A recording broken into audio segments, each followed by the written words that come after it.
کہ جنہوں نے یہ کاوش کی، میری دعا ہے اللہ تعالیٰ آپ سب کی اس کاوش کو اپنی بارگاہ میں قبول فرمائے۔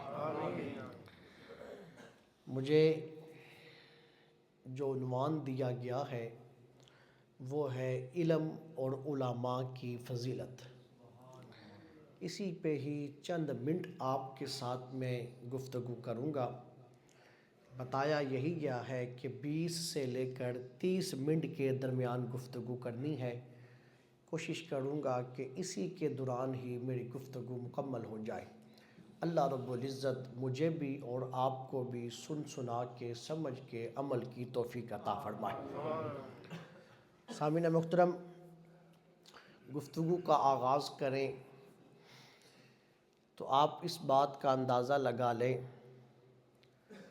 کہ علم کی کتنی فضیلت ہے کہ خالق ارض و سما نے علم کی فضیلت بیان کی۔ جس وقت دین سکھایا جا رہا ہے، دین کا آغاز ہو رہا ہے، اس وقت اللہ رب العزت نے نماز کے پڑھنے کا حکم نہیں دیا، حج کے کرنے کا حکم نہیں دیا، روزے کے رکھنے کا علم نہیں دیا، خالق کائنات نے زکوٰۃ دینے کا حکم نہیں دیا، بلکہ آغاز خالق کائنات نے کہاں سے کیا؟ اللہ رب العزت نے فرمایا کہ جس وقت غار حرا میں اللہ کا محبوب محو عبادت ہے، جو پہلا حکم دیا جا رہا ہے، پہلا حکم ہی یہ دیا جا رہا ہے کہ اقرا بسم ربک الذی خلق۔ اقرا کہا کہ میرے محبوب پڑھیے، پڑھیے، پڑھنے کا حکم دیا گیا، تعلیم کا حکم دیا گیا، پہلا سبق ہی یہ دیا گیا کہ علم میں جستجو رکھیں، علم کا شوق رکھیں۔ پہلا سبق ہی اس امت کو یہ پڑھایا گیا کہ اقرا، پڑھیے، کس کے نام سے؟ بسم ربک الذی خلق، اس کریم ذات کے نام سے جس نے تمہیں پیدا کیا۔ خلق الانسان من علق، اس نے انسان کو تخلیق کیا، جمے ہوئے خون سے پیدا کیا۔ اقرا وربک الاکرم، پڑھیے، پڑھیے، پھر کہا پڑھیے، وربک الاکرم، آپ کا رب بڑا کریم ہے۔ پھر فرمایا علم الانسان ما لم یعلم، انسان کو وہ کچھ سکھا دیا جو کچھ انسان نہیں جانتا تھا۔ تو یہ ان 5 آیات کے اندر اللہ نے کچھ اور کرنے کا حکم نہیں دیا۔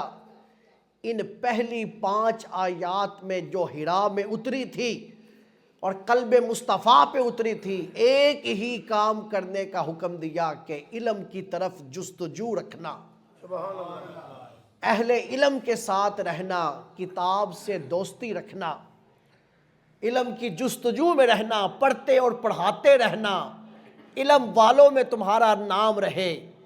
پہلی 5 آیات میں یہ سبق دے دیا گیا۔ پھر آپ یہ دیکھیے دوستو کہ کیسی شے ہے علم کہ انبیاء اس کی طلب کے اندر رہے۔ جو خدا کی مخلوق میں سے، انسانوں میں جو سب سے عرفہ و اعلیٰ ہے، علم کی جستجو کے اندر رہے، جس کی بہت بڑی ہم دعا بچپن سے پڑھتے چلے آ رہے ہیں۔ سکول جاتے تھے تو آج بھی بچوں کو جو دعا سکھائی جاتی ہے کہ رب اشرح لی صدری ویسر لی امری واحلل عقدۃ من لسانی یفقہوا قولی، یہ دعا کس نے مانگی؟ یہ دعا حضرت موسیٰ کلیم اللہ نے مانگی۔ اللہ کی بارگاہ میں اس دعا کو مانگتے رہے، اللہ کی بارگاہ میں اس چیز کی طلب کرتے رہے کہ پروردگار عالم مجھے شرح صدر نصیب فرما۔ حضرت موسیٰ کلیم اللہ نے خالق کائنات کی بارگاہ میں عرض کی کہ پروردگار عالم، کیا اس دنیا کے اندر اس وقت تیرے دین کا عالم میں ہی ہوں؟ تو اللہ رب العزت نے فرمایا کہ نہیں موسیٰ، اس وقت تجھ سے بھی بڑھ کے ایک عالم ہے، حضرت موسیٰ کلیم اللہ نے عرض کی باری تعالیٰ مجھ سے بڑھ کے کون عالم ہے، مجھے اس کا دیدار تو کروا۔ سامعین محترم، اب عالم کے دیدار کے لیے اور علم کی جستجو کے لیے حضرت موسیٰ کلیم اللہ نکل پڑے۔ خالق کائنات نے رہنمائی فرمائی۔ سورہ کہف کا ترجمہ پڑھیں آپ، 15واں پارے کے آخر پہ چلے جائیں، 16ویں پارے کے آغاز پہ چلے جائیں، آپ کو یہ بات پوری واقعہ ملے گا۔ میں صرف اشارہ کروں گا کہ حضرت موسیٰ کلیم اللہ کو خالق کائنات نے کہا موسیٰ نہیں، تیرے سے بھی بڑھ کے اس وقت ایک عالم ہے۔ حضرت موسیٰ نے کہا باری تعالیٰ کچھ تعارف تو کروا۔ حضرت خالق کائنات نے تعارف کروایا۔ موسیٰ نے ٹیفن تیار کیا، کھانے کا ٹیفن تیار کیا اور سفر پہ نکل پڑے۔ سفر کا مقصد کیا ہے؟ تاکہ علم کی طلب پوری کی جائے۔ سفر کا مقصد کیا ہے؟ تاکہ عالم کا دیدار کیا جائے کہ کون ہے۔ سامعین محترم، حضرت موسیٰ کلیم اللہ چل پڑتے ہیں۔ اب کون تھے وہ عالم جن کی طرف موسیٰ چل کر گئے؟ کون تھے وہ عالم جن کے پاس علم کی طلب بجھانے کے لیے وقت کا پیغمبر موسیٰ کلیم اللہ جا رہا ہے، کہ جس کی دعا تھی، جو یہ دعا مانگ رہا ہے کہ ربی شرح لی صدری ویسر لی امری واحلل عقدۃ من لسانی یفقہوا قولی۔ دوستو، وہ کوئی اور ذات نہ تھی جس کا تعارف خالق کائنات نے علم کے ذریعے کروایا، بلکہ وہ ذات تھی جسے دنیا خضر علیہ السلام کہتی ہے، جسے دنیا خضر علیہ السلام کہتی ہے۔ خضر کے دیدار کے لیے موسیٰ کلیم اللہ چلتے ہیں، خضر کے دیدار کے لیے موسیٰ کلیم اللہ چلتے ہیں۔ آپ سورہ کہف پڑھ کے دیکھیں، مقصد کچھ اور نہ تھا، مقصد صرف علم تھا جس کے لیے موسیٰ خضر کے پیچھے چل رہے ہیں۔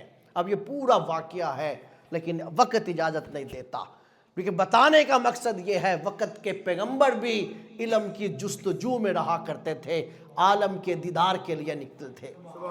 پھر آپ یہ دیکھیے، سب سے بڑا یہ نبی کی بات تھی، امام الانبیاء کی بھی بات سنیے۔ ایک اور دعا ہم اپنے اسکول کے زمانے سے پڑھتے آ رہے ہیں، بلکہ یوں کہیے کہ ماں اپنی گود میں یہ دعا یاد کروا دیتی ہے، اپنی گود کے اندر بچے کو یہ دعا یاد کروا دیتی ہے۔ کون سی دعا؟ ربی زدنی علما۔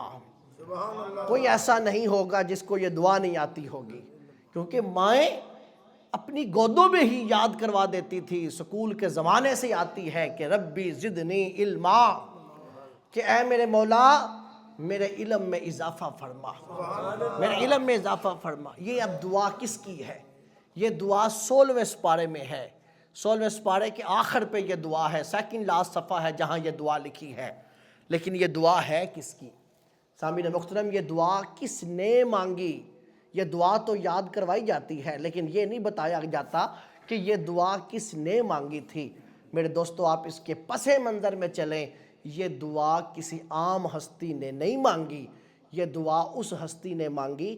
اللہ نے انسان بنائے، انسانوں میں اللہ نے عرفہ و اعلیٰ جو ذات بنائی وہ ولیوں کی بنائی، اور ولیوں میں عرفہ و اعلیٰ جن کو بنایا انہیں نبی بنایا، اور نبیوں میں 313 رسول بنائے، اور 313 میں 4 اولو العزم رسول بنائے، اور 4 رسولوں میں جس کا سب سے اونچا درجہ بنایا وہ کوئی اور نہ تھا، وہ آمینہ کا لال ہے، عبداللہ کا چاند ہے۔ وہ آمینہ کا لال ہے، عبداللہ کا چاند ہے، امام الانبیاء ہے، میرے اور آپ کی آقا مولا ہیں۔ یہ دعا میرے اور آپ کی آقا مولا کی دعا ہے۔ حضور یہ دعا کیا کرتے تھے، ربی زدنی علما، مولا میرے علم میں اضافہ فرما، مولا میرے علم میں اضافہ فرما۔ سامعین محترم، اور حضور کے علم کی کیا بات ہے، کون حضور کے علم کی بات کرے؟ سامعین محترم، جس کے علم کا کنارہ کوئی نہیں ہے وہ بھی یہ دعا مانگ رہا ہے۔ آپ یہ دیکھیے اس بات کو، حضور نے اللہ نے ارشاد فرمایا کہ میرے محبوب، قرآن کریم کی آیت کریمہ ہے وَعَلَّمَكَ مَا لَمْ تَكُنْ تَعْلَمْ، اے محبوب ہم نے آپ کو وہ کچھ بھی سکھا دیا جو آپ نہیں بھی جانتے تھے، ہم نے اس کا بھی علم آپ کو عطا کر دیا۔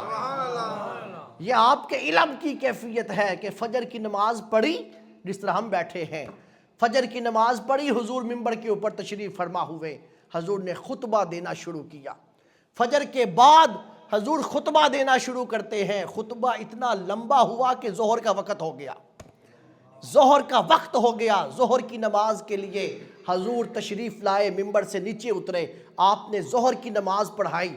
ظہر کی نماز پڑھا کے حضور پھر منبر کے اوپر تشریف فرما ہوئے، جہاں سے خطبہ چھوڑا تھا وہیں سے خطبہ پھر شروع کر دیا۔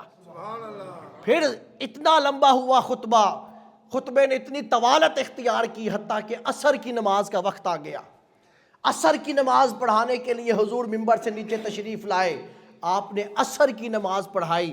عصر کی نماز کے بعد حضور پھر منبر پہ چلے گئے، آپ نے پھر وہیں سے خطبہ شروع کیا جہاں سے حضور نے چھوڑا تھا، حتیٰ کہ مغرب کا وقت آ گیا۔ فجر سے خطبہ شروع ہوا، مغرب کا وقت آ گیا۔ سامعین محترم، صحابہ نے پوچھا، لوگوں نے صحابہ سے پوچھا کہ اس خطبے میں حضور نے کیا فرمایا تھا؟ تو صحابہ کہتے ہیں اس خطبے میں حضور نے علم ما کان ما یکون، جو کچھ ہو چکا تھا جب سے کائنات بنی تھی، حضور نے وہاں سے خطبہ شروع کیا، اور کائنات کا آخری آدمی جنت کے اندر داخل ہوگا وہاں تک حضور نے جو کچھ ہو چکا تھا حضور نے وہ بھی بتا دیا، جو کچھ ہونے والا تھا حضور نے وہ بھی بتا دیا۔ علم ما کان ما یکون، کہ جو کچھ ہو چکا تھا حضور نے وہ بھی بتا دیا، جو کچھ ہونے والا تھا حضور نے وہ بھی بتا دیا۔ جس کے علم کی کیفیت یہ ہے کہ کائنات کے بننے سے لے کر کائنات کے اختتام تک جس کو علم کی ہر شے کا پتہ ہو، کائنات کی ہر شے کا علم ہو، لوگوں وہ بھی یہ دعا مانگے کہ ربی زدنی علما، تو پھر ہمیں سمجھ جانا چاہیے ہمیں علم کی دعا کی کتنی ضرورت ہے۔ ہمیں پھر سمجھ جانا چاہیے کہ ہم یہ دعا کیوں نہ مانگے کہ مولا ہمارے علم میں اضافہ فرما۔ پھر آپ یہ دیکھیے حضور نے اشارہ کیا اس طرف، حضور نے فرمایا کہ ایک آدمی روزانہ 100 نماز جنازہ پڑھے۔ ایک آدمی روزانہ احیاء العلوم میں امام غزالی نے نقل کیا، آپ نے فرمایا 100 نماز جنازہ کوئی پڑھے، 100 رکعتیں کوئی نوافل کی ادا کرے، اور پھر 100 مریضوں کا کوئی پتہ لے۔ آپ نے ارشاد فرمایا کہ اس سے کئی گنا بہتر ہے کہ کسی عالم کی مجلس میں بیٹھ کے علم کی بات سیکھ لو۔ تو کسی سوال کرنے والے نے سوال کیا، آقا کیا قرآن کے پڑھنے سے بھی یہ بہتر ہے؟ حضور نے ارشاد فرمایا کہ یہ جو پتہ چلے گا کہ قرآن کے پڑھنے کی فضیلت کیا ہے، یہ جو پتہ چلے گا یہ بھی تو علم کے ذریعے ہی پتہ چلے گا، یہ بھی تو پتہ علم کے ذریعے ہی چلے گا کہ قرآن کے پڑھنے کی فضیلت کیا ہے۔ اس لیے فرمایا کہ 100 جنازوں سے، 100 رکعتوں سے نوافل کی اور 100 مریضوں کے پتہ لینے سے بہتر ہے کہ انسان کسی عالم کی مجلس میں بیٹھ کے علم کی کوئی بات سیکھ لے۔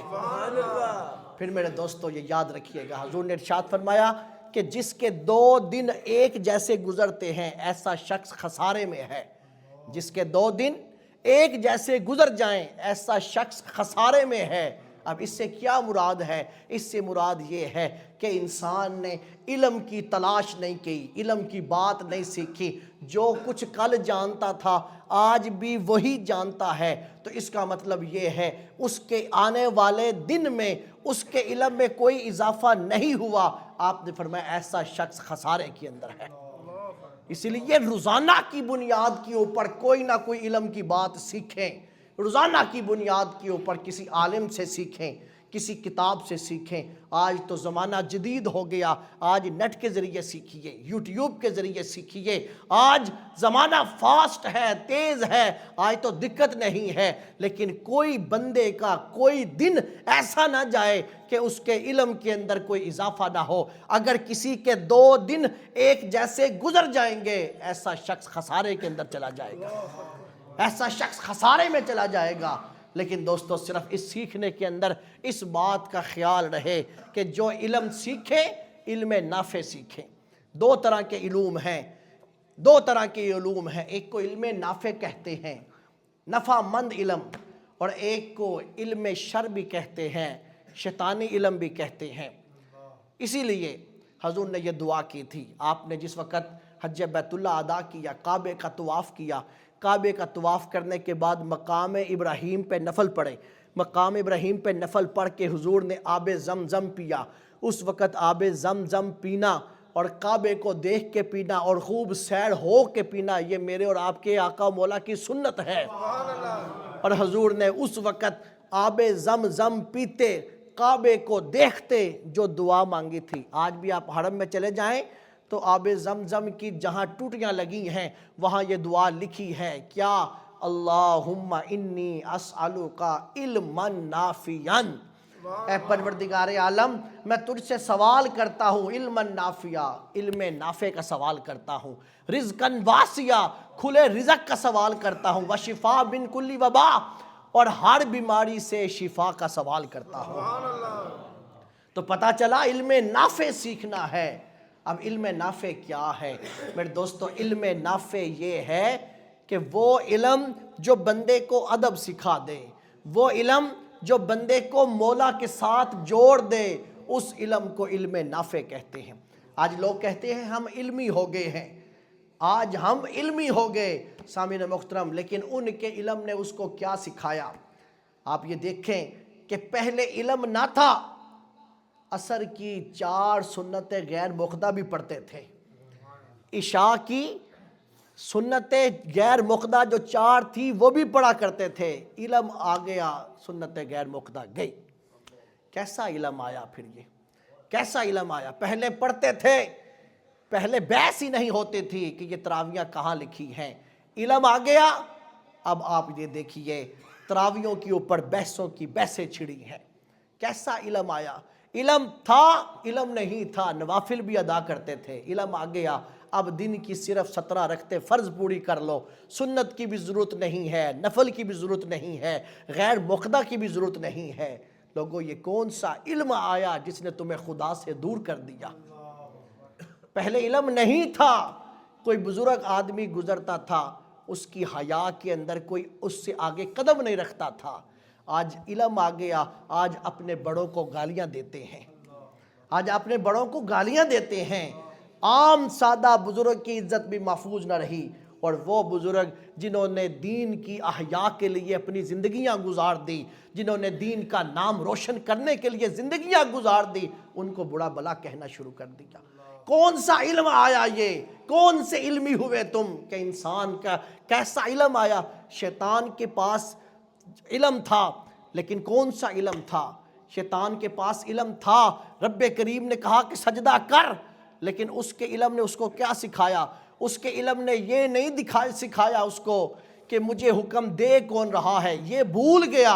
اس کا علم اسے یہ کہنے لگا کہ میں کیوں سجدہ کروں، آگ تو افضل ہے مٹی سے، لہٰذا میں تو سجدہ نہیں کروں گا۔ اس کے علم نے اس کو تکبر سکھایا، نتیجہ کیا نکلا؟ اسے ضلالت اور لعنت کے توق کے اندر ڈال دیا گیا۔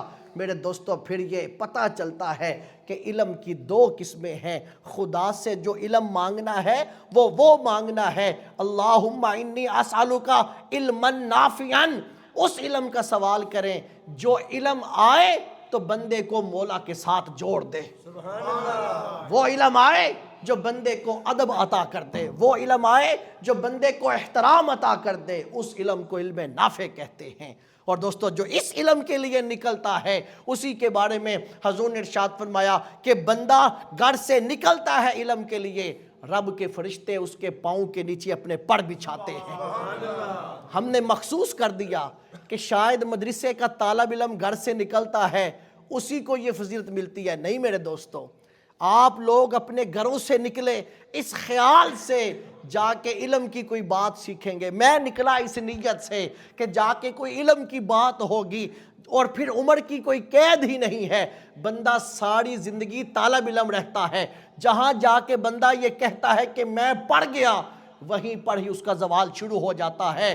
بندہ یہ کہے کہ میں علم کی جستجو میں ہوں، علم کی طلب کے اندر ہوں، وہاں اللہ اس کے علم میں اضافہ کرتا ہے، فرشتے پر بچھاتے ہیں۔ حتیٰ کہ حضور نے ارشاد فرمایا جو بندہ علم کی تلاش میں رہتا ہے، دریاؤں کی مچھلیاں بھی اس کے لیے رب کی بارگاہ میں مغفرت کا سوال کرتی ہیں، دریاؤں کی مچھلیاں بھی مغفرت کا سوال کرتی ہیں، تو میرے دوستو یہ علم کی حاصل کرنے کی قدر ہے۔ اور پھر کوئی دین کا طالب علم ہے، اس کی تو پھر شان ہی جدا ہے۔ جتنی باتیں کروں لیکن وقت اجازت نہیں دیتا۔ آخری اسی بات کے اوپر اپنی گفتگو کو میں سمیٹنے لگا ہوں۔ ایک بہت بڑا آپ نے نام سن رکھا ہے ایک بادشاہ کا، جس کا نام بادشاہ سلطان محمود غزنوی ہے۔ سلطان محمود غزنوی ہر کوئی واقف ہے اس سے۔ سلطان محمود غزنوی کے 3 سوال تھے جس کا سلطان محمود غزنوی کو جواب نہیں آتا تھا۔ وہ 3 سوال کیا تھے؟ اس کا پہلا سوال یہ تھا، سلطان محمود غزنوی یہ کہا کرتا تھا، یہ جو جنت اور دوزخ کا کنسپٹ ہے، اس کا حقیقت کے ساتھ کتنا تعلق ہے، کہ یہ کتنا تعلق ہے اس جنت اور دوزخ کا حقیقت کے ساتھ۔ دوسرا، سلطان محمود غزنوی کا یہ سوال تھا کہ یہ جو دین کے طالب علموں کے بارے میں حضور نے یہ فرمایا ہے کہ یہ جو دین کے طالب علم ہے یہ میرے وارث ہیں، کیا یہ واقعی جو علماء ہیں یہ حضور کے دین کے وارث ہیں؟ کیا یہ واقعی وارث ہیں؟ اس کا بھی جواب اس کو نہیں آتا تھا۔ تیسرا اس کا یہ تھا سوال، اس کے ذہن کے اندر کسی نے یہ بات ڈال دی تھی کہ بادشاہ تیرے باپ کا نام سبکتگین نہیں ہے، تیرے باپ کا نام کوئی اور ہے۔ تو یہ 3 سوال تھے جو ہر وقت اس کے ذہن کے اندر کھٹکتے رہتے تھے۔ سامعین محترم آپ یہ دیکھیے کیسی فضیلت ہے۔ ایک دن بادشاہ اپنے رات کا وقت تھا، اپنے محل کے اوپر ٹہل رہا تھا، سیر کر رہا تھا۔ اس نے دیکھا کہ قریب چھوٹی سی مسجد ہے، وہاں کوئی طالب علم ہے، وہ مسجد سے نکلتا ہے، اس کے ہاتھ میں کچھ صفحے ہیں، وہ آتا ہے محل کی دیوار کے پاس آتا ہے۔ محل کے اندر چراغ جل رہے تھے، ان چراغوں کی روشنی محل کی دیواروں کے سوراخوں سے باہر آ رہی تھی، تو وہ صفحے روشنی کے سامنے کرتا، اس کو دیکھتا پھر چلا جاتا، پھر آتا پھر دیکھتا پھر چلا جاتا، پھر آتا دیکھتا چلا جاتا۔ بادشاہ اس کو رات بھر نوٹ کرتا رہا اور پریشان ہوا کہ یہ اس کو کیا بے چینی ہے، یہ کیوں بے چین ہے، اس کو کس نے بے چین کیا ہے۔ رات گزر گئی، صبح ہوئی، بادشاہ کا محل لگا، دربار لگتا ہے۔ بادشاہ نے کہا کہ اس مسجد میں سے اس طالب علم کو بلا کے لاؤ۔ میرے دوستو وہ جاتا ہے، طالب علم دربار میں آ گیا۔ بادشاہ نے پوچھا، بیٹے کیا چیز تھی جس نے تجھے رات بھر بے چین رکھا، کیا شے تھی؟ تو وہ بیٹا کہنے لگا، بادشاہ ہم نے قرآن پڑھنا ہوتا ہے لیکن ہماری مسجد کے اندر چراغ نہیں ہے کہ جس کی روشنی کے اندر ہم قرآن پڑھ لیا کریں۔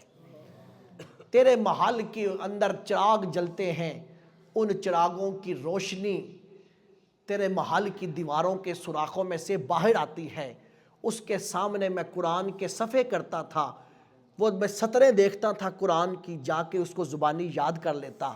جب وہ یاد ہو جاتی، اگلی سطریں دیکھنے کے لیے میں پھر آتا اور آ کے میں پھر اس کو دیکھتا اور اس کو پھر جا کے یاد کر لیتا۔ رات بھر میری یوں ہی گزر جاتی ہے، یوں ہی گزر جاتی۔